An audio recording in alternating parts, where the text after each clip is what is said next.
All here at Mark Rogers TV, the voice of college football. Of course, as you know, we go live each and every week on talking Florida State, Miami, and Ohio State as designated live streams.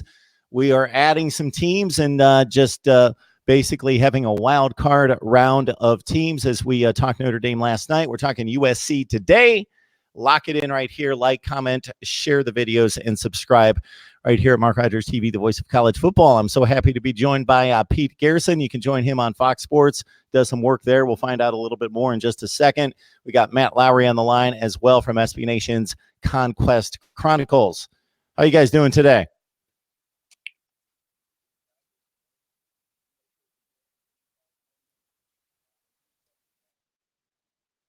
Unfortunately, we've got nothing from Pete. Matt, can you hear me? Yeah, I can hear you.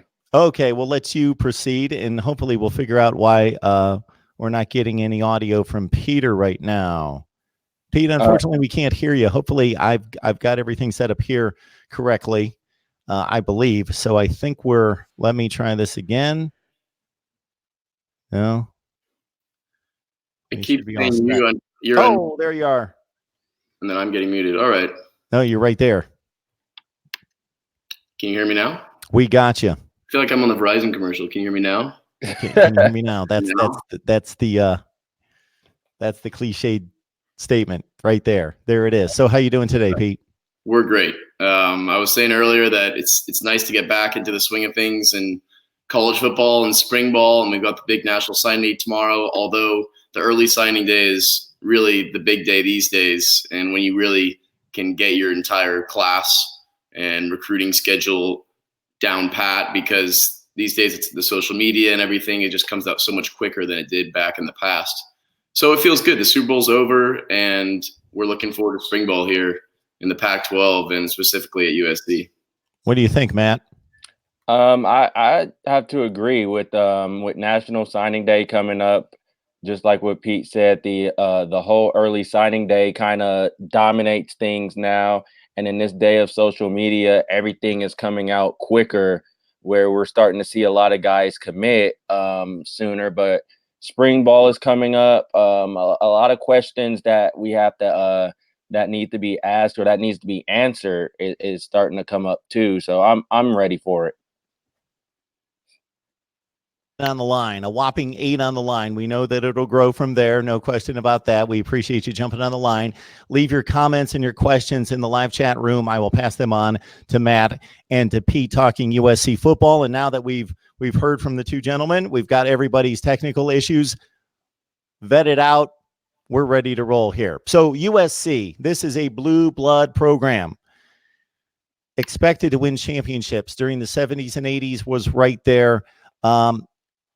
In competition for elite status. Of course, Pete Carroll took over and resurrected the program to what most USC fans believe it should be on a consistent basis. So how close are we from seeing that again? Do we have the right guy on the sideline, Matt, to lead this program to that status? And your thoughts about where USC stands right now in the scope of college football and the landscape versus where it could be?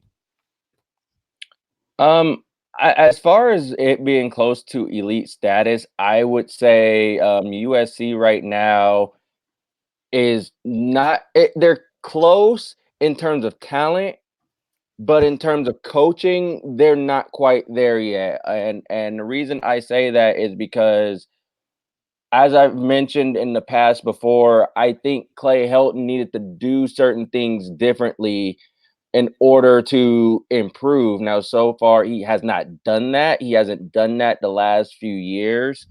I know everyone wants to bring up the Rose Bowl, winning the Pac-12 championship, but since then, everything kind of took a tailspin. Like, recruiting has gone down. They haven't been performing quite to those standards, regardless of talent. I mean, last year, the offense, I think improved. However, the defense was another story. And then we saw in the Holiday Bowl against Iowa just how far USC is from reaching that elite status. So as I mentioned before, I don't think they have the right guy on the sideline to do it, to get back to elite status. based off of what we're seeing with recruiting, with a lot of the blue chip prospects going out of state, going to play at Oregon or at Clemson. It's a lot that has to be done at USC just to turn this whole thing around. Pete, I got to say, I'm fascinated by the situation at USC.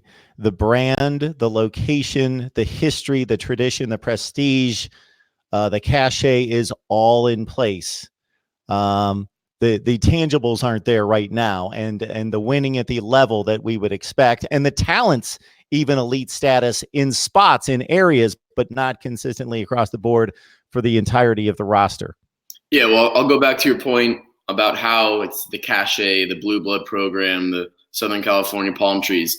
And that only goes really so far, I think you're starting to see, because USC is missing out on these guys that are from a local area. And you grew up rooting for USC and grew up thinking, I'm going to play, high school football at Mater Dei or St. John Bosco, and I'm going to go to play at USC because that's where Barkley went, that's where Leinart went, that's where Reggie Bush went, that's where all these guys went and became Heisman Trophy winners, became national champions, and went on to the NFL. And because of all the uncertainty and all the turnover and the scandals, USC isn't like that anymore. And I don't think USC's administration and some of their coaches are really realizing, hey, just because we have those crimson and gold colors and because we have the logo, that players are going to flock here and want to play here. And it's a bit of a disgrace from the administration standpoint, because it's almost like they're putting a blind eye to the fans, to the recruiting process, and just entirely to kind of the rest of the Pac-12 and the rest of their opponents saying, hey, we're going to be okay. Clay Helton just came out recently and said, hey, we didn't win this recruiting class, but we want to win on Saturdays. We don't care about winning the recruiting class. But really, it's been the opposite the last couple of years, where USC has won recruiting classes and then has come out on the field and hasn't won big time. I mean, yes, they won the Pac-12 title with Sam Darnold and a stacked roster, but since then, they haven't really done anything, and they had their first losing season in almost 20 years. USC's had only 4 losing seasons since 1968, and so you can't expect them to have a fan base get excited when you go 5-7 and then keep the coach, and then have another up and down year, and keep the coach again. And the whole coaching debacle was terrible, because no one knew if Clay Helton was coming back. There was a report from a Sports Illustrated Maven journalist that said that he was fired on a Sunday, and the USC athletic department, Tim Tessalone, sports information director, and everyone was up in arms and furious at that report because it was obviously false. And some even say that there's even a theory going around, I don't know if I believe it, but because that this journalist said that Clay Helton was fired, it was almost like the USC athletic department wanted to keep Clay Helton just to prove that they were the ones that were making the statements and they were the ones that were in charge of breaking news. So it was a total mess here in Southern California. And you had all these rumors of, head coaches coming in. Urban Meyer, who I saw a lot at Fox Sports this fall, he was doing the show with Reggie Bush and Matt Leinart. And I think he was thoroughly enjoying his time in Southern California working with these guys. So there was kind of a path and a trend. People were talking about how Urban could easily slot into USC. But I just got confirmation from a source close at Fox that worked with him and saw Urban a lot and talked with him personally. And he said Urban never had an interest whatsoever in coming to USC, which surprised me. I didn't know that was the case. And apparently Urban doesn't like LA. He doesn't want to live here full time. He is here, very frequently, but now I think he's back to wherever he calls his hometown.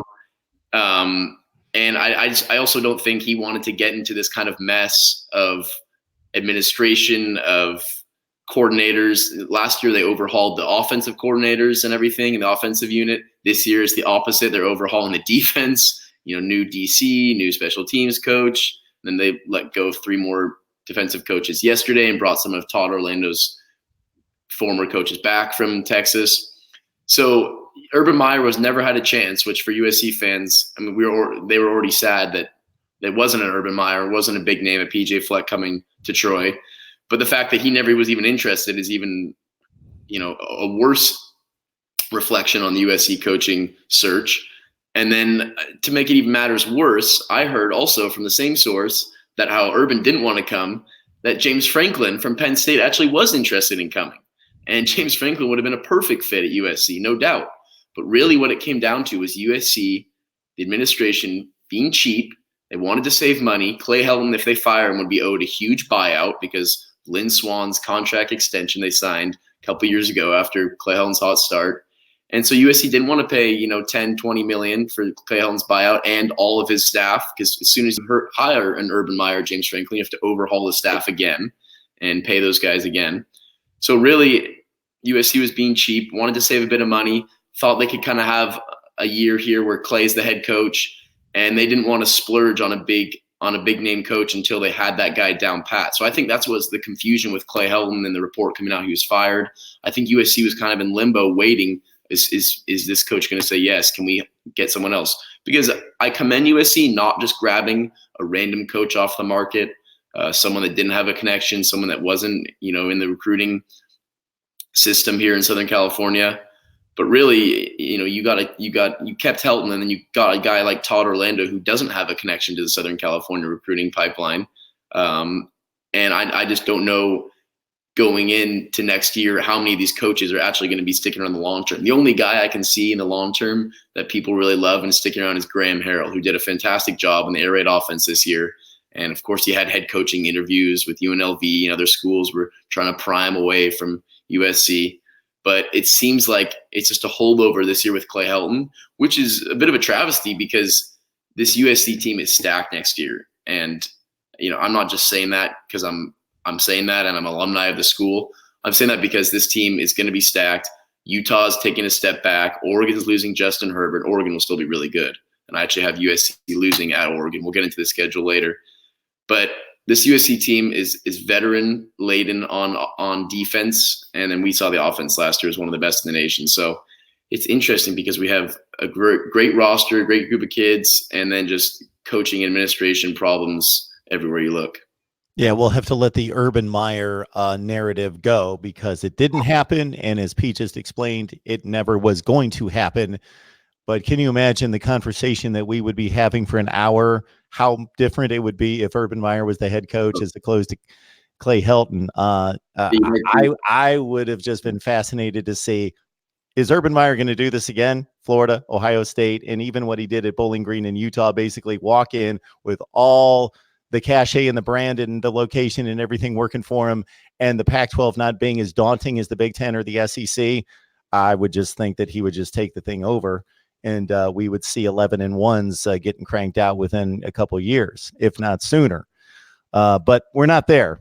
We're with Clay Helton, and he is the head coach. So separating Clay Helton from what the standard is with the Nick Sabans and the Urban Meyers, because it's easy to make that comparison and say, well, he doesn't measure up. He's not that good. Well, there's only so many of those guys. And I'm going to name those two guys as being unique in that they've won, and especially Urban Meyer, wherever they've gone. So even the Dabo Sweeneys of the world have proven, well, yeah, he's a great fit for Clemson. Could he go somewhere else and do it? Or Lincoln Riley at Oklahoma, great fit at Oklahoma. Could he do it somewhere else? So there's only so many guys throughout history that have just gone anywhere and just automatically, boom, they have a national championship caliber program because they're just that good. Separating Clay Helton from that kind of ridiculous standard, Matt, how good of a coach is he? Is he good enough to hold down a top 5 to 15 job in the nation? I don't think so. Now I do believe if he was let go, he would get a head coaching job somewhere. Where that would be, I'd imagine somewhere like a Group of 5 school, maybe, or a lower Power 5 school. I could see one of those schools possibly picking up Clay Helton. If he was to go somewhere else, I don't think a top 5 to 15 job or top 5 to 10 job is something that Clay Helton could keep, in my opinion. Again, that's just my view based off of what we've seen the last couple of years at USC. Because as mentioned, those standards at USC, they're so high. You see Helton struggling to maintain that standard right now. You're seeing Helton struggling to even get there. Now, as Pete said, this coming season, USC is going to be good. I mean, they're bringing back just about everybody right now. So if there's an opportunity for Clay Helton to prove himself, this is the year to do it because Utah is down right now. I think, and as I was mentioning to somebody else, I think right now the only roadblock in the Pac-12 South that's there on that schedule is possibly Arizona State. From what I look at, I mean, they play Washington. I don't think Washington will. I think Washington will be good, but I don't think they'll be that good or that daunting coming into this season. And Oregon is going to be good still. They're still going to, in my opinion, I think they're the Pac-12 favorites. But USC has a chance right now to shell off maybe 9 to 10 wins this coming season. Now, do they do that this year? Again, depends on coaching and depends on several things. But I think this roster can win about 9 to 10 games and possibly win the Pac-12. It's very realistic. I'm just a bit amused by the comment on the screen. So as you type in the live chat, I obviously select the comments. So I will put anything on the screen that's not related to a private, in quotes, conversation that you're having with somebody else in the live chat to where nobody would know what you're talking about. I have never heard from this individual before. I'd be fascinated to know why the comment there. Man, I am a loving individual. My goodness. Okay, we will move it on from here. So looking at 2020, Pete, how optimistic are you that USC will make a run at the Pac-12 championship? I'm extremely optimistic that they will be there. As Matt said, really the only test in the South is going to be Arizona State. I mean, Utah's got a great program and anything, but when you lose your, franchise, you're one of your best running backs and quarterbacks in your school history, then in Tyler Huntley and Zach Moss, then it's hard to recover from that. So really, I think USC should own the South. They have it's a very veteran-laden team, like I said. You got Keaton Slovis coming back with JT Daniels, a 5-star, backing him up. So quarterback depth is huge. There is the possibility that one of those guys transfers if they don't make the starting job, and likely right now, obviously Slovis is just based on his performance last year is ahead in that race. So JT may be looking at other areas, but JT's a pretty low-key guy. He's very faithful, I think, very true. He's not one of these guys that likes entering the transfer portal and starting a whole lot of rumors and conversations. So I think he will stay. And then USC got some guys coming back that people thought, might leave. So Tyler Vaughn's is coming back, and they're going to be stacked at wide receiver. They're going to be stacked on defense. They have maybe one of the best front sevens in the conference and maybe even the country, because you got guys like Drake Jackson, who Mark, you and I talked about a ton this season, who was just a wrecker as a freshman. You got Marlon Tuipulotu. You just got a stacked line. J2 Fele, who could have gone pro this year easily. All those guys are going to be back and have another year of experience. And I think Todd Orlando is going to be kind of this no-nonsense guy who's going to get down to work, because some of these USC cornerbacks have a little bit of flash and a little bit of swagger, and sometimes it's too much. Like you see some plays where their young defensive backs will allow a 30-yard bomb completion and get beat, and the next play they break up a pass and they're all going around, incomplete, right here, and I like the energy, I like the confidence, I like the flair, but sometimes when you're down, I mean, they were still doing it in the Iowa game, down by double digits in the second half, tipping passes incomplete, down by 20 against an Iowa team that hadn't scored 40 all season, and they're still doing that. So I don't think Todd Orlando is going to allow that. I don't think he's interested in the whole Instagram game and the fit and the swagger. So I think that's actually a good pickup for USC. We'll see how his actual schematics work out. But I mean, this season was so confusing because there were so many ups and downs, and then it ended with who's going to be the coach. And then it ended really with one of the worst recruiting classes in USC history. I mean, one of the worst in the last 20, 25 years. And there was kind of this smoke screen of, we don't have that many spots to fill, which is true. USC only had 17 spots to fill, so you can't give out 20 scholarships or 20 offers, and that in turn makes your rankings go down. So that's why people are saying, USC, 52nd ranked class in the nationally right now on 247 Sports, and then I think they're 10th in the Pac-12, which is a jump because they were dead last in the Pac-12 a few weeks ago. So it's a little confusing why USC failed so much in the recruiting game, and it's confusing why the administration and Mike Bone didn't make calls on Clay Helton's future until very late, and they took a long time to hire Todd Orlando too. They actually had an elite junior day, recruiting day at USC recently, and you had coaches there who are now fired. So the whole organizational aspect and administration aspect has just been totally confusing for the last, 6-12 months. I mean, ever since Sam Darnold left, it seems like it's been hectic. But the thing is, we've said it many times, this USC team is deep. I mean, they bring all 5 running backs back. And Stephen Carr was a guy, a 5-star when he came out. You thought he might be 3 years and out at USC, but he's struggled with consistency, struggled with injuries. And then last year you went through the whole slew of running backs 1 through 5, and you had to go down to your 4th and 5th string guys like Marquise Stepp and Keenan Christian, who actually turned out very formidable. So now you have guys like you have Vavai Malapei and Stephen Carr coming back, and then you throw in Keenan Christian and Marquise Stepp as your 3rd and 4th string. And then you still have Amon-Ra St. Brown, Tyler Vaughns, Brew McCoy, Kyle Ford, Drake London, who's also on the basketball team, who's 6'5" and really showed up late in the season for the Trojans. I mean, you're stacked everywhere. It's just, can you keep the focus down? Can you be disciplined? USC's always struggled with penalties. It's always been an issue. And I think part of that's Clay Helton being too much of a player's coach, being too nice to guys, and letting them kind of get away with their own things. So hopefully he keeps saying he's going to really impose discipline and really focus on that. But I think Todd Orlando is actually going to be a big factor in keeping that Trojans defense and really the whole team as a whole kind of on schedule and a little more disciplined. And they've said their workouts have gotten tougher already. You know, the semester started about a month ago, and so far their workouts apparently have been more tough. They got a whole new strength and conditioning coach in for this season. I mean, last season, but this is his first, real off season with the team after being here. So we'll see what happens on the discipline front, but talent wise, it's all there for USC.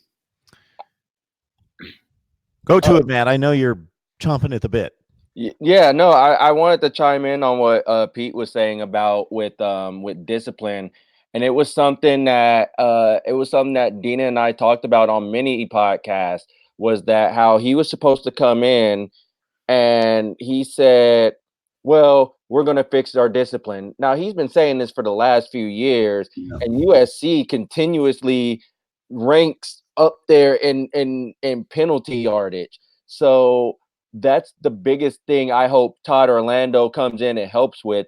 Also, in terms of practices too, and Pete, I don't know if this is something that you've seen or heard as well, but I notice a lot of people don't have really good things to say about how USC practices, how it lacks physicality in practice, and how it translates to games, and we can see how it translates in the games. And recently we just had Todd Orlando go on and say how practices were going to be physical, how he was going to make that an emphasis. I just wanted to ask you, is that something that going to maintain? Because I know I've heard quite a few about Todd Orlando at Texas, and I've heard some good things about him within his first and second year at Texas or wherever he's been. Yeah. The defense tends to turn around. But I think the concern for me, and it was the same thing with Graham Harrell, is how much is Clay Helton going to have an emphasis on practices? Because if Orlando's saying it's going to be physical, then that's something I'm looking forward to, because that's something that USC needs, especially how the Holiday Bowl was a big indication of how we're just getting out. They were just getting beat up front on the line and on defense. Yeah, and I think you're totally right there. I mean, if you do go to USC practices, then it can look soft, and it can look like they're kind of just going through the motions sometimes. And a lot of the times they're not wearing most of the times they're not wearing full pads. And even if they go in shells, which is like part of their pads, then it's a big deal. They have shells and they're hitting a little bit today. But you said it. Todd Orlando came out and said they're going to be aggressive in practice. And Orlando has this attacking style where he likes to create turnovers and likes to be physical and likes to have explosive plays on defense. So I think that's all a good trend for USC to kind of go that way. But he had one quote from his recent, I don't know if you call it a press conference or, he did a little video feature, and he said, you can't practice soft and play hard. So practice may be harder. And it's true. You can't practice soft and then come out and try to expect to tackle guys and hit them hard. And that was an issue with USC's defense last year. They could not tackle in open space, and they just had problems wrapping guys up. Now, I'm not speaking for everyone, because a guy like a Talanoa Hufanga was, one of the better tacklers in the Pac-12 last year, leading the conference in tackles at certain stanzas in the season. Of course, he dealt with injuries too. Or Pele Teote was an absolute beast as well, and that guy knows how to tackle guys. But some of these other guys didn't look like they had experience tackling in practice, and I think it came out during the game. So I do think Todd Orlando is going to totally bring over a different scheme, a different mindset. Clancy Pendergast, was a defensive coordinator in the NFL, and he kind of liked to really pad his stats in ways that showed that the USC was getting a lot of sacks or, getting a lot of tackles for loss. But really, when you look at the grand scheme of the game, USC was allowing 30 points to a team like Colorado, or one of these lesser teams. And I think Clancy tried to dial up these blitzes and stuff and maybe make his resume look a little bit better. But I don't know if it was the right game plan for the USC defense, and the actual pieces that they had. So USC is obviously not getting much help in the recruiting class on defense this year, but it doesn't matter because they have all these young guys and veterans, all between sophomores and juniors, and some sophomores that didn't even get to play last year and redshirted, like a Max Williams or, like a Dorian Hewitt, who even got some chances at cornerback. Chase Williams has experience, and he wasn't even a starter. And all 5 stars returned from the defensive back unit. So it's one of the deepest parts of this USC defense. And Todd Orlando, it's going to be interesting because he was kind of a scapegoat, some said, in Texas, that, because of their lack of results on defense, that and as a team as a whole, that he was kind of the scapegoat. And, Tom Herman decided that he was the one that had to go, and his entire pretty much defensive staff. So you were correct, Matt, in that people like when he goes somewhere new. It's a really quick change, and there's positives that come out right away from his defensive scheme. And when he gets with players, they kind of change their mindset and everything. So he has been good changing on the fly and making an impact fairly quickly. And that's all we can hope, is that he can do the same thing here in Southern California. So, guys, ironically, the guy that the fan base and you both wanted, Urban Meyer, I bring him back into the conversation, not because it's Urban Meyer and he's won championships and that's what the fan base wanted, but one of his calling cards is exactly what you guys say is lacking at USC. Football discipline. I'm not talking about discipline in regards to off the field issues. That's a whole other subject. I'm talking about football discipline. So Urban Meyer, I know he used this similar tactic at other stops at Ohio State. Your entitlement went out the door. You're a 5-star, you sign, then boom. You know what? He would take Ohio State, he would take the team to a high school practice field to start August fall camp. And they would play on like the worst field you could imagine. It's dirt, it's rubbish, it's garbage. Everybody gets a mattress. You get thrown into the gym, the hallways at the high school, wherever. You're not practicing like you're at Ohio State. You're practicing like you're like a 7th grade football team. And you got to sleep on a bare mattress. And until he came to a point where he was satisfied with their practice regimen and how they approach practice as a team, nobody has their letter yet. Nobody has anything. They have no entitlement. And we have to earn our way off of this practice field back to the Ohio State facility. This might take 3 days. It might take 13 days. It might take the entirety of camp, whatever it is. I know that it's taken as much as like 2 weeks for them to get off that, dirt practice field onto a real facility so he strips away the entitlements, even to the point where it's just kind of a measurement of toughness, and it's just a microcosm of what he's trying to instill, that everything has to be earned, where he'll take the star quarterback. He'll take JT Barrett and he has to line up against maybe the 5th string quarterback, and he puts him in the block O, and he does this with every positional unit. And basically it's a wrestling match. I forget what it's called exactly. It's like they put him in the block O, and whoever can out hit the other guy and throw them down, and basically it's a wrestling match. And we're going to take every positional unit and match you up against somebody else you're competing against for that starting position. And you're going to have to get inside that square and fight it out with that guy. Now, that's not going to determine who wins the starting job, but it's just kind of a measurement with the rest of the team watching who wants it more, who's tougher. And it sounds like that's the kind of mentality you guys are looking to instill at USC, and you're not necessarily seeing. Yeah, I would actually agree with that. I know as much as I try to avoid bringing up the Pete Carroll era, because those are eras that those are, times that it don't happen every day or every year or anything.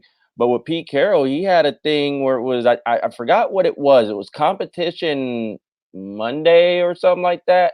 It was something like that. I don't remember, but where literally everything was open, and every day you were competing up until Friday. You were competing for your job, and that was the thing at USC, was that as much as USC brought in 4 and 5 stars, when you got there, we saw guys who were 4 or 5 stars and didn't even see the field. I believe Mark Sanchez was a 5-star coming in when he committed to USC, and I think he redshirted his first year. Now, when you have Matt Leinart as the starting quarterback at that time, yeah, I understand, but that, I think it's just with Clay Helton. He comes in, or you get kids in, and it's like, oh, you're a 5-star? Okay, here you go. You're gonna get playing time.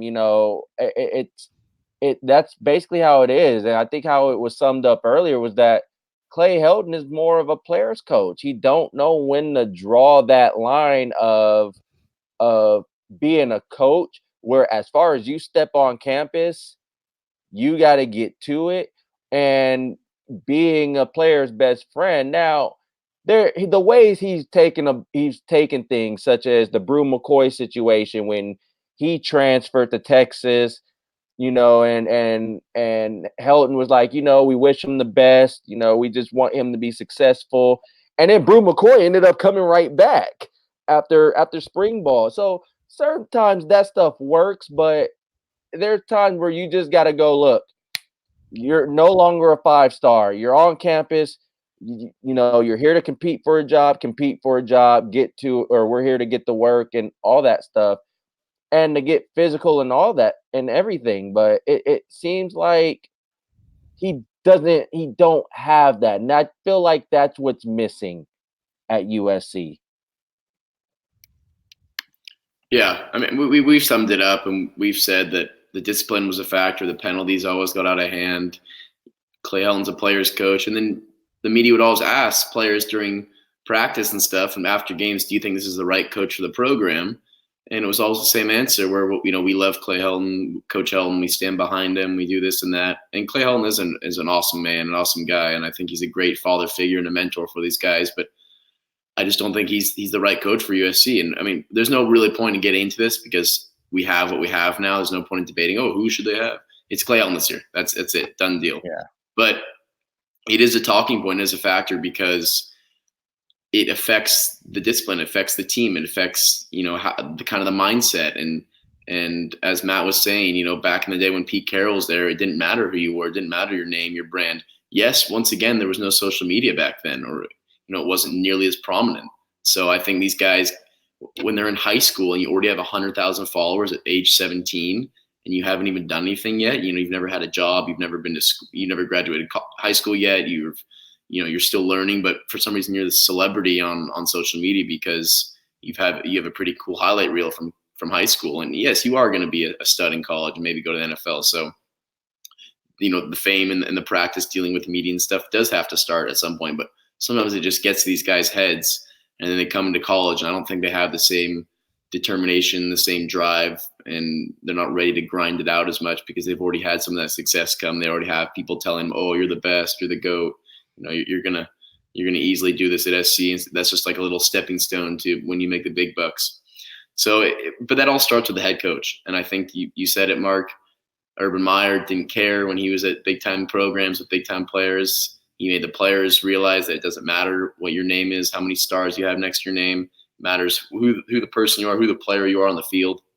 And I think that Clay can turn some of that around this year. I think that he's had so much pressure from the outside that people keep telling him that he needs to be more disciplined. This team needs to have a little more determination and grit in them.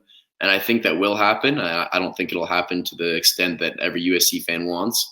And it's going to be really interesting to see how many fans actually do, quote unquote, boycott, the Coliseum and not show up to games. Obviously, the Coliseum is still going to have people full, and it's still going to be, the campus is still going to be full of people drinking Bud Light on a Saturday. People aren't going to miss out on that.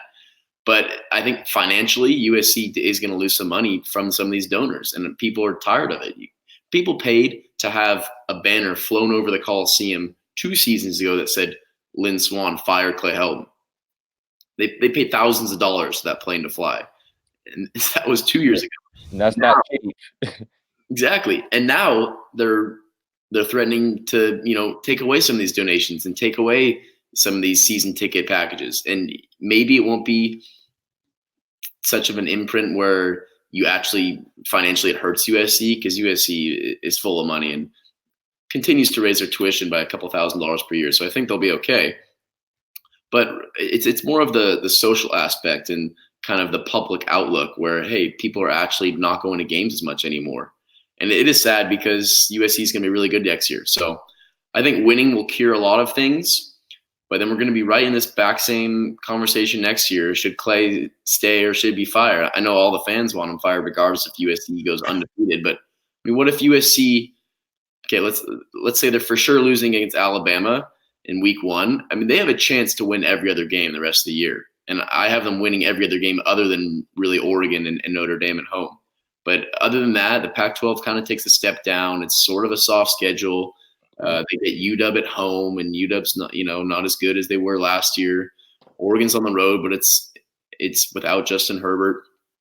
And so it's just going to come down to, is USC going to play their way into gaining back the trust in the fans with Clay Helton, or is it going to be another debacle, and is Clay Helton going to be, a lame duck sitting there in November, everyone knowing his fate? We've got one of our mainstays on the line, Cheryl, asking basically, do the players like Helton? Or I'm going to rephrase the question, which is more appropriate, more meaningful. Do the players respect Clay Helton? And there's a lot of conjecture there. So I want to kind of disclaim your answers to a certain extent. I know that you're getting into the hearts and minds of young men when you make that. But by all indications, what's your feel for that? Yeah, the players like him, and some players even say they'd love him. And I think he's such a personable guy when he goes into the homes of these recruits and talks to their families. I think, he's faith family football. So I think they all somewhat resonate with that. And the players like him because he wants the best for the players. But also I think he's a little easy on the players. And I think it's kind of nice. Everyone loves that teacher that lets you turn in homework late, or, oh, well, let's move the test back to next week. Oh, yeah, he's so chill, It's not that guy that says, okay, we're having a pop quiz today. It's like, oh, I hate that teacher. So Clay's not like that. Clay's the guy that's, okay, yeah, okay, you can take a day off, or you can, it's all right. You had a 15-yard penalty last game, but we'll put you right back in there. And other teams, other coaches wouldn't allow that. So the players not only like him, I think some of them loved him. And that was a big reason why a lot of players came to USC, because they wanted to play for Coach Helton. And sometimes you have to pick the school instead of the coach, because as we've seen, there's a lot of turnover with coaches, and you have to really realize if you like the school, not the coach. And, USC suffered in the transfer portal recently. They thought they had Bryce Young signed for this class, then he goes to Alabama, kind of after he saw that there wasn't going to be any room for him after Keaton Slovis's breakout season. So, good for Bryce trying to get the opportunity where he can play, but that also hurt USC because they didn't recruit any other quarterbacks in this class because they were so set on Bryce Young and didn't really focus any other time on other areas at the quarterback position. So I saw a question earlier, talk about like what's the O-line like? Well, USC pretty much recruited an entire O-line in this class because that was their needs. They have position players. I mean, how are you going to recruit big time running backs and wide receivers if you already have sophomores that are 5-star wide receivers and running backs? You're going to come to USC and sit on the bench for the first 2 years. There's no way you're going to jump in front of Amon-Ra St. Brown or Stephen Carr or some of these guys, Drake London, even if you are a 5-star. And USC did get, their number one recruit, you could say so far, is Gary Bryant Jr., who's a 4-star wide receiver, kind of undersized, a little small, but extremely fast, great route runner. And he's really one of the only position players on offense at the wide receiver or running back position that USC really focused on. So they are focusing on their offensive line and defensive line in this recruiting class. And that's probably why it's not ranked as high, is because USC didn't even have space for some of these big time names, and they didn't get a big time quarterback. Pete, you made a comment earlier when talking about recruiting and the cachet at USC in regards to does a place like USC recruit itself? I don't think these schools recruit themselves as much as they did in a day and a year gone by. There's not just the 7 or 8 schools. There are the Oregons and the Texas A&Ms and the teams that have popped up and really invested in football and become major powers, even though maybe in a Texas A&M case they haven't won on the field to that degree yet, but they're putting in the money and the resources and the time to really make football a priority. So USC, Alabama, Ohio State, on down the line, they can't just kick back and say, people are going to come here regardless. It takes the effort. But Clay Helton, to your point, his recruiting classes, so he took over at the conclusion of 2015, took the team down the stretch, played in the Holiday Bowl that year. His recruiting classes, as you guys well know, according to the 247 composite starting in 2016, number 1 in the Pac-12, number 10 in the country that season in 2016, number 1 in the Pac-12, number 4 in the nation in 2017, number 1 in the Pac-12, number 4 in the nation again in 2018. So he had classes that ranked 10, 4, and 4 nationally, all number 1 in the Pac-12 for his first 3 recruiting cycles.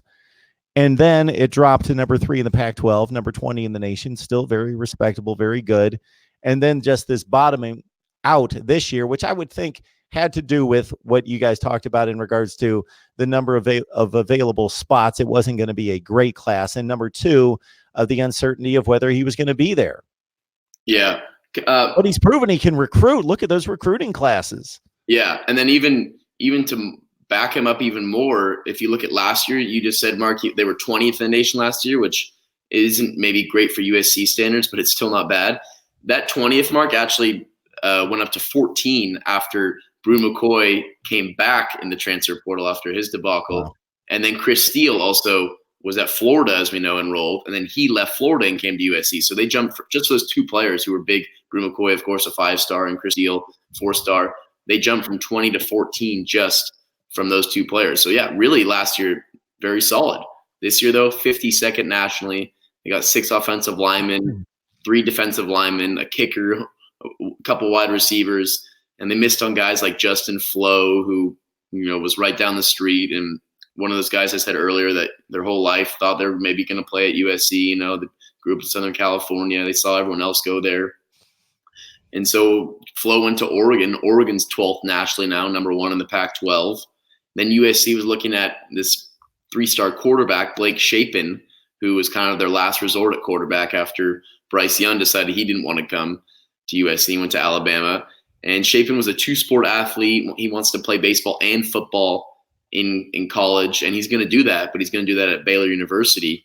And he chose Baylor over USC and UCLA. So it's kind of interesting that guys are not choosing to come to LA and come into these big-time football programs. I mean, UCLA is a whole other story we could get into another time with their downfalls, but really their recruiting class is way better than USC's this year, and who knows, where that program is going to be with Chip Kelly in a couple of years. So USC's just missing on these big-time guys, and you mentioned it, Mark. Clay Helton has recruited well in the past, but there was just so much confusion, and you lose your athletic director midway through the season. He steps down.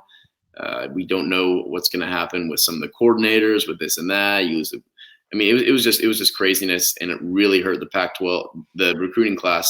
And you may not see the implications of that and the effects of that this year, but you're definitely going to see it a couple years down the road once this kind of group of talent gets moved out and goes on, graduates, and goes to the NFL.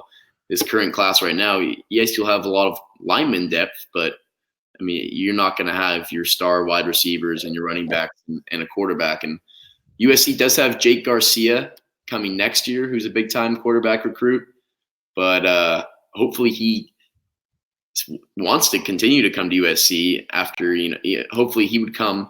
He wouldn't play his freshman year, of course, because you'd still have Keaton Slovis or JT Daniels as a starter, and then he would jump in his second year there. So Jake Garcia from La Habra High School, number 3 pro-style quarterback of the nation. That's someone USC has to hang their hat on, looking way down the road in 2021. Mark Rogers TV, the voice of college football. We bring you live college football talk, Florida State, Miami, and Ohio State on a weekly basis. We had Notre Dame yesterday featuring USC today. We've got Florida State Seminoles live coming your way at 7 o'clock Eastern time tonight, followed by some Virginia Tech live talk at 8 o'clock Eastern time. We got Matt Lowry on the line from Conquest Chronicles and also Pete Garrison from Fox Sports. I would encourage everyone to do us one huge favor, since we're delivering all this college football content, and like the video. And if you're not subscribed here to Mark Rogers TV, the voice of college football, it's vital that you do, because you don't miss out on the live streams, because you get the notifications. So subscribe to the channel, turn on the notifications, and you will know when we're going live right here. It's an interesting point that Jay Jobs brings up here on the screen. Most of the major college football programs are tucked away in nice little college settings like Happy Valley and Tuscaloosa, Alabama, and we could go on down the line. Columbus, Ohio, a bit larger, a top 30 market, but nothing close to Los Angeles. This is a different animal when you talk about USC and the entertainment surrounding this area and surrounding the sports fan and all the distractions all over the place, where USC ranks and what they need to do to grab the almighty dollar and the attention of the typical sports fan or entertainment fan in that area, because it's completely unique to any other situation across the country. I'll start off on this, and being from Los Angeles and seeing how everything has risen during that time, I would say USC football right now, in terms of Los Angeles, I guess you could say is 4th in Los Angeles right now. And the reason I bring that up is because you have so much that's happening right now, with a lot that goes on. And if you look at sports, when we start looking at sports, Los Angeles has always been a Laker town, and with the recent passing of Kobe Bryant, and with the whole Laker situation right now, that's the big headline. That's the big attention grabber right now. Then you have the Dodgers, who went to back-to-back World Series recently and continuously make the postseason, and they're always having headlines. So there's that. Then you have the Clippers, who are doing something right now, are NBA contenders after the offseason they had. I mean, you can bring up the 2 professional football teams in Los Angeles, and the Rams and the Chargers. And now with them moving into the new stadium in Inglewood, that's going to grab some attention. So USC football, it's not where it used to be, where that was basically the city's professional football team, because that was pretty much the only football team that was doing something at that time, right then and there. Not to mention, you mentioned it, Mark, but all the entertainment stuff that you have in Los Angeles, the entertainment that goes on. You have the beach, which really, there's several different beaches in Los Angeles. So you have that. You have all these attractions in Los Angeles that will grab everyone's attention, given, and you equal the frustration of USC football right now and the administration issues. Yeah, people are gonna, it doesn't rank as high. Can that change? Yes. If USC has one good season, and I will say one good season where they go to a New Year's Six bowl game, USC rises just like that. I mentioned that because if you look at the year they went to the Rose Bowl, the ticket demand for the Rose Bowl was ridiculous. I even had issues getting tickets to the Rose Bowl. So it right now it's not that high given how there's more to do in Los Angeles right now, and given how there's other teams performing, and people are just going, well, you know what? I'm gonna spend my money on this because I feel like I'm being tuned out by USC right now. But if USC does what we think they can do this season, oh, that changes. All of that changes, and demand goes up. So I think that's where it is right now in Los Angeles. Your thoughts on that, Pete? Yeah, I mean, it's always a struggle in Los Angeles because of the Lakers, the Dodgers, now the Clippers, who never even came close to contesting, and really still don't have a huge fan base here in LA. But now you have the Rams too, and the Chargers, and SoFi Stadium's opening up next year, and you've got Taylor Swift kicking off SoFi Stadium this summer, and then you got the Olympics and Final Four. Yeah, so it's going to be a struggle for USC, and it's going to only get harder because you have more professional teams here now. USC though, if they win, it'll change it all. I mean that everyone says that about every program, and it's as simple as that. USC, if they start off this season, I mean, once again, I don't see them beating Alabama at all. I don't know how a Clay Helton coach team is going to be a Nick Saban coach team, even without Tua. But let's say USC loses that first game and then reels off, 10 straight wins and goes into the final game against Notre Dame at 10-1. They're going to get some attention. They're going to be all over the LA Times. Bill Plaschke will be back on the bandwagon after railing them the last couple of years. And, all will be back to somewhat normal here in Los Angeles. But not only is it a distraction from the fans, I think some of the players get distracted by being in LA. And we've said it, the discipline's been a problem. And I think some of these players come to USC thinking, oh, yeah, let's go. I'm in LA now.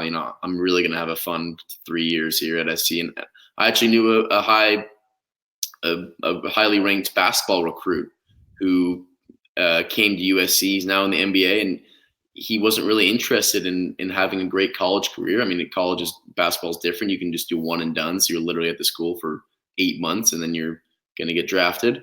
But I was told from a source that he literally came to USC, not because he liked the program, not because he thought he could win a national championship here, because he wanted to be in LA and he wanted to have fun. And he wanted to be with the celebrities and meet people and kind of start that aspect of his life early. So I think LA can be a distraction in many ways, but it was interesting. And recently there's an article that came out and it talked about how Mike Bone kind of is getting acclimated to Los Angeles and acclimated to the USC fan base. And he's realizing how passionate these USC Trojan fans and alumni and network are about the football team. I mean, this football is huge here. It may not be as big as, Texas or an Alabama or an SEC school because, like you said, Mark, those are in intimate settings. They're in small towns sometimes. That's the only thing happening on that Saturday. It's the only thing happening and people are talking about all week, which is never the case here. So you lose some of that. But, yeah, the weather, the people, the celebrities. I mean, you used to have Snoop Dogg and all these guys on the sideline at USC practices and USC games when Pete Carroll's there. And Pete Carroll must have been a genius because he could somehow contain that and still get that flair and still get the attention with the USC football program. So LA is a distraction, but it's no excuse. I don't think you can make that an excuse for USC for not performing. I don't think you can make an excuse for fans not showing up. Yes, there's days in September when there's a home game on a Saturday and Matt said, there's tons of beaches to go to. Do you really want to go down to South Central and sit in the Coliseum in 95 degrees or do you want to go to the beach where it's, a nice 80 degrees?